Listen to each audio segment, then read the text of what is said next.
நீ ஏமா எல்லார் வீட்டுக்கும் 1.25 ரூபாய் கொடுத்துட்டு இவங்க புருஷனுக்கு மட்டும் 25 பைசா குறைச்சு கொடுத்தா? நல்லா கேளுமா. கந்து வட்டிக்கு வாங்கின கடனை கட்ட முடியாம நடுத்தெருவுல ஈட்டிக்காரன் முன்ன அவமானப்பட்டு நிக்கும் போது அவர்தாம்மா அந்த கடனை கட்டி என்ன காப்பாத்தினாரு. அவர் என் கூட பிறக்காத பொறுப்பு மட்டும் இல்லம்மா, நான் கும்பிடுற தெய்வம்மா.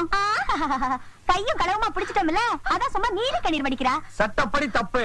எது குற்றவாளின்னு சொன்னதுக்கு அப்புறமா நிரபராதி நிரூபிக்காம உன் வீட்டுக்காரர் உள்ள இருக்கிறது தப்புங்கிற?